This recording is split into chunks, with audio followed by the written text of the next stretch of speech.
NBA history.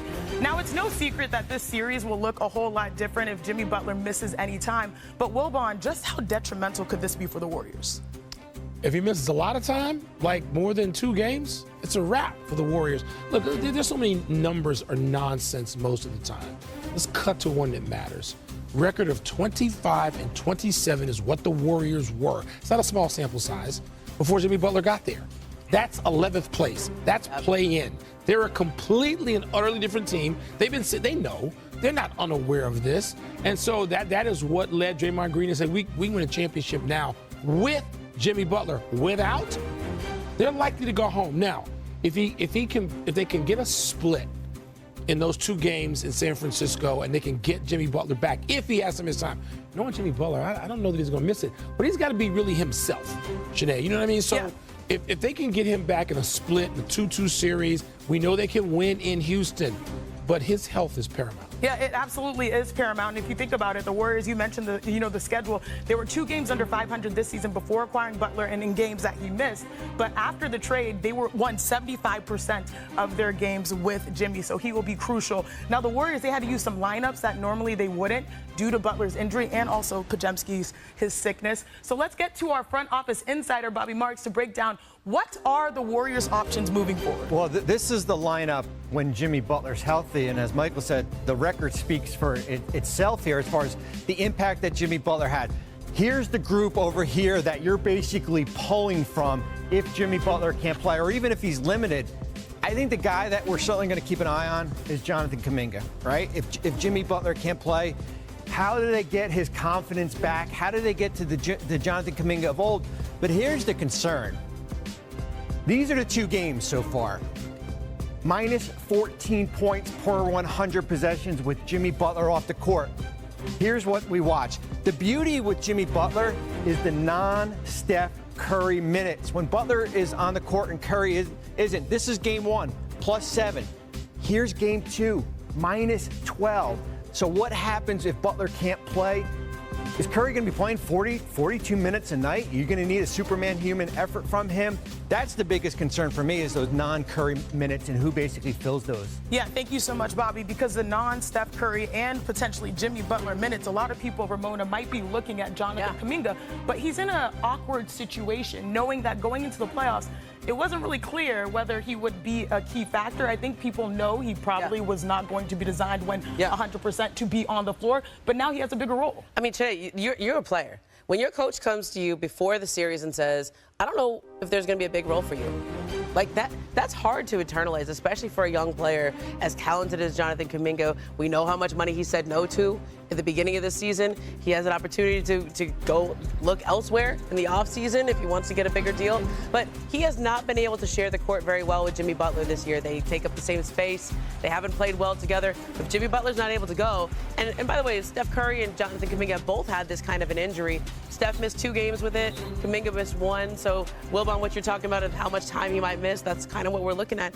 How do you, as Jonathan Kuminga, in this situation, go from your coach telling you may not be that involved to now we absolutely need you? The bag. He wants to get the bag. That's his motivation. Got to let it go. Forget feelings at this point.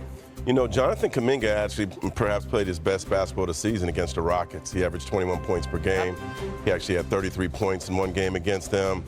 So, also, when you look at that stat about what the record is without Jimmy Butler, Kuminga missed a lot of those games too. He's got to shake it off. He's got to play.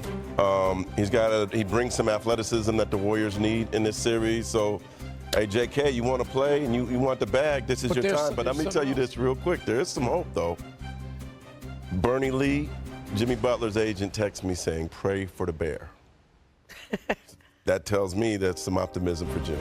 Well, listen, there better be some optimism expressed somewhere else as it relates to Kuminga, and that's with Steve Kerr. Yeah. Don't forget, I mean, I know Steve, we look at the roster, and coaches don't lengthen rosters in the playoffs unless they have to. Steve Kerr played for Greg Popovich and Phil Jackson at times where they had to go to say to somebody after an injury or someone was slumping in that lineup, hey, I need you to be out there now. Don't forget what I told you on the eve of the series we got to go to you. Bringing you from the bullpen. Yeah. That's all nice. That's all fine. That's all dandy. But shouldn't there be optimism for the winners? Let's get back to the winners, because a big reason the Rockets were able to walk away from again? From Houston. Okay. A big reason they're able to walk away with a win is because of Jalen Green. And here's what he had to say about his Game 2 turnaround.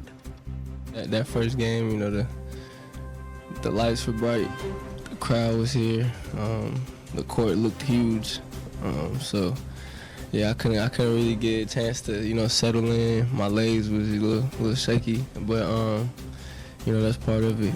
Went through it, and you know, I feel like I did a good job answering back.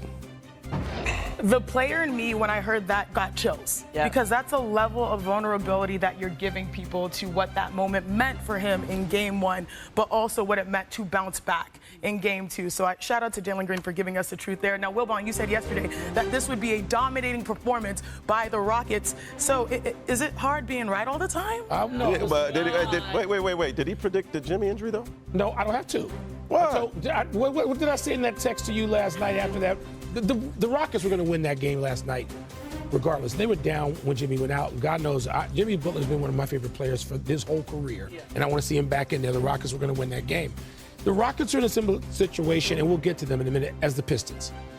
Those first games when you are together as a group where the lights are too bright, first of all, that was just, you mentioned expressing vulnerability. That was truth or facts, as they say now. Big facts, That's what that was. And so they got over that last night. And I thought it was Sengun, so I wasn't right. I said Sengun's going to have 35 and 15. He got the 15, but it was Jalen Green with the 35 plus. The Rockets have that capability. And that's where Kuminga comes in. Yeah. Again, he's got some athleticism. He can go eye to eye with those guys.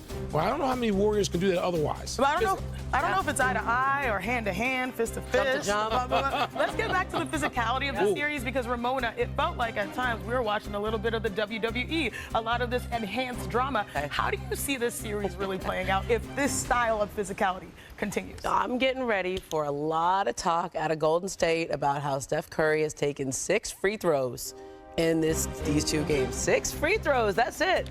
So now so we've seen the action on the court. We're about to hear from Steve Kerr and the Warriors and everybody about, we're going to just hear some politicking. That's Steph Curry out there that you're wrestling the ball with. That's Steph Curry out there who wants a foul called. You know, Draymond was like, I thought Game 1 was more physical. That's Draymond. He's always going to be the bark, and he's always going to tell you, this is not bothering me. But if Steph Curry's not getting to the line, and Jimmy Butler's not in there, and he's the guy that gets to the line, this is not going to be a good situation. Again, something on Steve Kerr. Right? Who did we say Steve played for again? That would be 2 guys who on their off days knew exactly what they needed to do to get the attention of guys in striped shirts going into the next game for their stars. You know, a lot of times teams take the personality of their coach. You mentioned Steve Kerr. Well, Ime Udoka was remember, gritty, journeyman player, fighting to live, and that's the identity of this team. And they're going to keep fighting, and then they're going to, I don't blame them. Hey, if you ain't cheating, you ain't trying. They're going to keep doing things until the refs call it. So, you know, I applaud Jalen for showing up and their physicality, because unless the refs say something, why should they stop? Yeah, I mean, they're walking into Golden State feeling pretty confident. I believe the last regular season matchup they did win in Golden State. So we'll see.